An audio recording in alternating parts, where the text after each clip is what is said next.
Hello everyone, কেমন আছেন সবাই? আশা করি আল্লাহর রহমতে সবাই ভালো আছেন। আমি আসলে ট্যাঙ্কি ফুল বাইকের, তো এই কারণেই মনটা খুবই ভালো আজকে সকাল থেকে। কারণ গতদিন প্রায় 10.5 ঘন্টা সিরিয়ালে দাঁড়িয়ে তারপরে আমার ফুয়েল দিতে হয়েছে।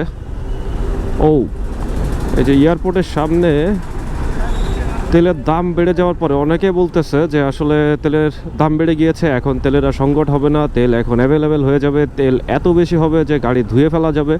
কিন্তু আসলে এখন তো দেখতেছি প্রচুর পরিমাণ সিরিয়াল এয়ারপোর্টের সামনে যে তেল পাম্পটা রয়েছে এখানে তেলেরও সিরিয়াল থাকতে পারে অথবা গ্যাসেরও সিরিয়াল থাকতে পারে, আই ডোন্ট নো। তবে তেলের যে সিরিয়াল এতদিন চলতেছিল সেটাই সেরকমই দেখতেছি সিরিয়াল আছে এখনও। বাই দ্য ওয়ে, তো আজকে আসলে আমি ভিডিও করার একটা রিজন আছে। রিজনটা হচ্ছে ট্রাস্ট ফিলিং স্টেশনে আসলে সবাই বলতেছে যে এখানে কেন এত সময় লাগতেছে। আসলে মেন ফ্যাক্টটা হচ্ছে আপনি অন্য যে কোনো একটা পাম্পে যদি যান, যেমন ধরেন এই যে খিলকেত বলেন, এয়ারপোর্ট বলেন, উত্তরার এদিকে যারা আছেন, তো এদিকের পাম্পগুলোতে না আসলে আপনি 6 ঘন্টা 7 ঘন্টা সিরিয়ালে দাঁড়ানোর পরেও আপনি যে তেল পাবেন কিনা এটা অনিশ্চিত। কারণ এখানে আপনি সিরিয়ালে দাঁড়ানোর পরেও অনেক সময় দেখা যায় যে ওরা বলে থাকে যে তেল নাই বলে পাম্প বন্ধ করে দেয়। তো যার ফলে আসলে ট্রাস্টে এই পসিবিলিটিটা থাকে না। আমার জানা মতে এই ট্রাস্ট থেকে এই যে তেলের যে সংকটকালীন যে মুহূর্তটা চলতেছে, এই মুহূর্তে এই যে বাইকের সিরিয়ালও, তো তার মানে বোঝা যাচ্ছে যে এটা তেলের সিরিয়াল। তো আসলে দাম বাড়ার পরেও তেলের এই যে সংকট এটা এখনও কমে নাই। আসলে আমি জানি না যে আর্টিফিশিয়াল ক্রাইসিস যেটা আমরা তৈরি করেছি, তো এই ক্রাইসিস থেকে আসলে তেলের দাম বাড়া সত্ত্বেও এই ক্রাইসিসটা মানে কখনো ঠিক হবে কি না, নো ইস্যু। তো যেটা বলছিলাম আসলে, তো আমার জানা মতে ট্রাস্ট পেট্রোল পাম্প যেটা ট্রাস্ট ফিলিং স্টেশনে, ওখানে এই তেলের ক্রাইসিস মুহূর্তে এই পর্যন্ত মনে হয় 2 দিন ওরা বলেছে যে আসলে ফুয়েল নাই। তো আমি যতটুকু জানি যে ওদের স্টকে সবসময় কয়েকটা করে গাড়ি থাকে তেলের, যে একটা তেলের ট্যাঙ্কি শেষ হয়ে গেলে তখন তারা আবার রিফিল করে। এই যে পুলিশেরও আসলে ডাবল হেলমেট লাগে না, তো ওনাদের আসলে একটা হেলমেট হইলেই হয়।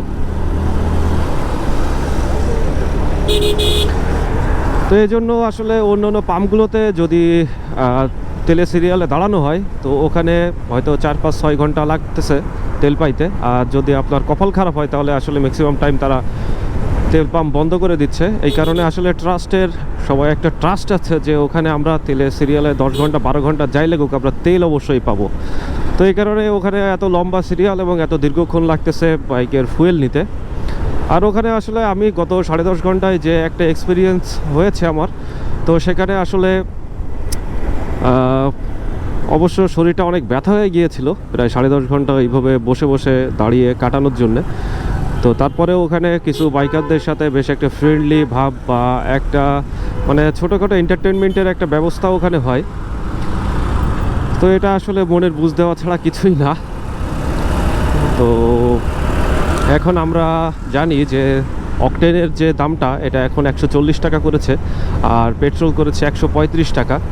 তো অনেকেই বলেছিলেন যারা যে তেলের দাম বাড়ার পরে বা কমানোর পরে এই ক্রাইসিস আর থাকবে না, এখন তারা ওয়েট করে দেখেন আসলে এখন কি হয়, তেলের এই ক্রাইসিসটা থেকে আমরা আসলে মুক্তি পাইতে পারি কি না। তো আমরা যারা বাইকার, আমরা যারা ট্যুর করি, বিশেষ করে যেমন আমি তো অ্যাভেলেবেল তেল পাইলেই আসলে আবার বান্দরবন চলে যাব। কিন্তু তেলের দাম বাড়ুক বা কমুক, শুধু তেল অ্যাভেলেবিলিটিটা আমাদের খুব বেশি প্রয়োজন। এখন দেখা যাক ফিউচারে আমাদের জন্য আসলে ট্যুরটা কতটুকু ইজি হয় আর কতটুকু হার্ড হয়। Thanks for watching.